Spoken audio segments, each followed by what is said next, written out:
सभी को राम राम। मैं ऋषिका आज आप लोग के सामने कहानी लेकर आई हूँ। कहानी का नाम है बुजुर्गों की इज्जत। एक बार राजस्थान के मशहूर दार्शनिक भ्रमण करते हुए एक नगर में गए। वहाँ उनकी मुलाकात एक वृद्ध सज्जन से हुई। दोनों आपस में काफी घुल मिल गए। वृद्ध सज्जन आग्रहपूर्वक दार्शनिक को अपने निवास घर पर ले गए। भरा पूरा परिवार था। उनका घर में बहू बेटे पौत्र पौत्रियां सभी थे। दार्शनिक ने वृद्ध से पूछा, आपके घर में तो सुख समृद्धि का वास है, वैसे अब आप करते क्या हैं? इस पर वृद्ध ने कहा, अब मुझे कुछ नहीं करना पड़ा। ईश्वर की दया से हमारी अच्छा कारोबार है, जिसकी सारी जिम्मेदारियां अब बेटों को सौंप दी है। घर की व्यवस्था हमारी बहुएं संभालती है। इसी तरह जीवन चल रहा है।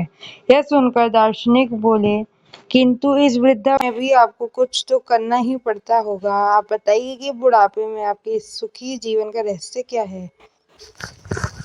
वह वृद्ध सज्जन मुस्कुराए और बोले, मैंने अपने जीवन के इस मोड़ पर एक ही नीति को अपनाया है कि दूसरों से अधिक अपेक्षाएं मत पालो और जो मिले उसमें संतुष्ट रहो।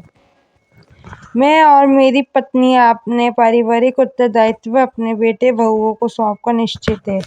अब वे जो कहते हैं वह मैं कर देता हूँ और जो कुछ भी खिलाते हैं खा लेता हूँ। अपने पौत्र पौत्रियों के साथ हंसता खेलता हूँ। मेरे बच्चे जब कुछ भूल करते हैं तब भी मैं चुप रहता हूँ। मैं उनके किसी कार्य में बाधक नहीं बनता।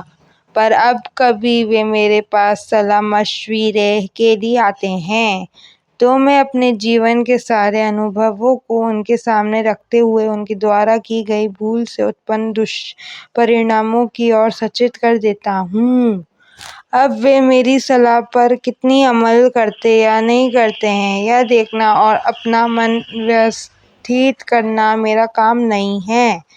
वे मेरे निर्देशों पर चले ही मेरा यह आग्रह नहीं होता। परामर्श देने के बाद भी यदि वे भूल करते हैं तो मैं चिंतित नहीं होता। उस पर भी यदि वो मेरे पास पुनः आते हैं तो मैं पुनः सही सलाह देकर उन्हें विदा करता हूँ। बुजुर्ग सज्जन की यह बात सुनकर दार्शनिक बहुत प्रसन्न हुए। उन्होंने कहा, इस आयु में जीवन कैसे जिया जाए यह आपके सम्यक समझ लिया है। यह कहानी सबके लिए है। अगर आज आप बूढ़े नहीं हैं तो कल अवश्य होंगे। इसलिए आज बुजुर्गों की इज्जत और मदद करें जिससे कल कोई आपकी भी मदद और इज्जत करें।